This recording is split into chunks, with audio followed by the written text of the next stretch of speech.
الجو ده مش عايز غير حاجة من 4 حروف، محشي على طول، محشي كرنب بقى كده بيدفي بجد، حلو أوي. كنا عاملين بقى غدا محشي كرنب وعاملين بط، والأطفال بقى لإن إحنا متجمعين أنا وسلايفي والأطفال وكده طبعًا، ما قالوا لأ إحنا مش عايزين بط، مش بيحبوا البط، فعملنا لهم بقى هُم ناجتس وعملنا لهم ساندوتشات كده مع كاتشب ومايونيز، فاتهم بقى أكلة فظيعة بجد. هو مش معقول يعني حد يقول لي المحشي والبط لأ يعني، بس ما علينا. أنا كده عندي كان حوالي كيلو إلا ربع، يعني أنا خليتها هي صدور بتاعة فرختين، صدر الفرخة كامل بتاع فرختين وخليتها، فأنا حسب ما أنا شايفة يعتبر كيلو إلا ربع كده. وعندي الفيجيتار سايب زي ما انتم شايفين كده في كيس. وعندي كريسبي، الكريسبي اديته ضربة كده في الخلاط في المطحنة بتاعة الخلاط.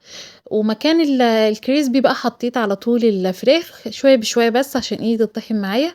بعد ما خلصت الكمية كلها حطيت بقى عليها ايه، لكل ربع كيلو بحط نص كوباية صغيرة كده فيجيتار من عند العطار بارد بقى او حار. وكمان بقى حطيت بضاية كمان. والتوابل بتاعتي أنا يعني الناجتس باحط له مرقة دجاج، هي دي التوابل بتاعته. في طريقتين أنا باعملهم للناجتس، الطريقة دي وفي طريقة تانية باعملها بالبطاطس المسلوقة، يعني ممكن ما تحطوش فيجيتار لو انتوا عايزين حاجة صحية وفي نفس الوقت بتديكوا نتيجة حلوة جدا برضو، حطوا بطاطس مسلوقة.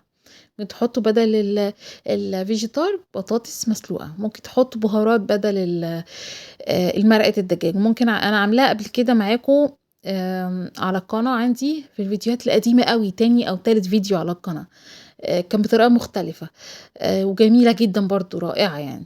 فجربوها لو انتوا عايزين حاجات صحية أكتر ونتيجة هي أصلا مفيش فرق، يعني نتيجة حلوة قوي، فاعملوها. وبعد كده بقى عجنتهم كويس مع مرقة الدجاج زي ما شفتوا كده، البيض مع مرقة الدجاج مع الفراخ مع الفيجيتار. وبعد كده جبت اكياس كده تفتحيها، او لو عندك بلاستيك راب ما عندكيش يبقى افتحي بقى كيس زي ما انت شفتي كده وحطي الكمية بتاعتك. دي بقى ايه عشان تسهل عليكي التقطيع لان هي بتبقى بتلزق شوية. ممكن تعمليها بايدك، تشكليها بايدك بقى الشكل اللي انت عايزاه، او ممكن تروحي زي ما انا عملت كده افردها كلها واريح دماغي بحيث ان انا اقطعها بالسكينة وخلاص يبقى سهل جدا. وخصوصا انا مستعجله عليها فانا كنت عايزه حاجه بقى انجز، احط الكميه كلها بين كيسين كده.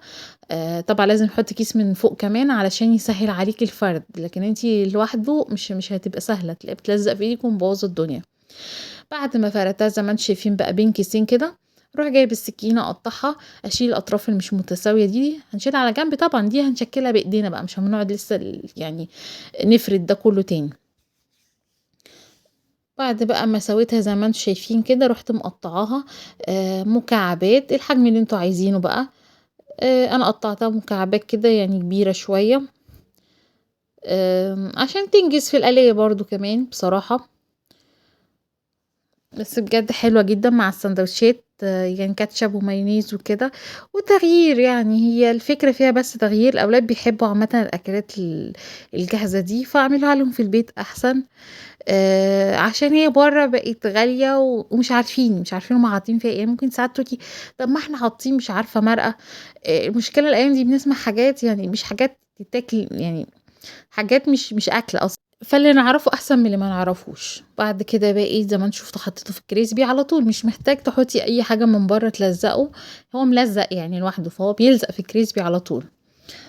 بعد ما عملت الكمية بتاعتي اوريكم برضو الكور دي، انا لسه ما خلصتش الكمية كلها بس قلت اعمل برضو ايه القطع اللي طلعت دي، كورتها كده وحطيتها برضو بططتها كده في كريسبي. ما تنسوش بقى اللايك والاشتراك او المتابعة. شكرا قوي.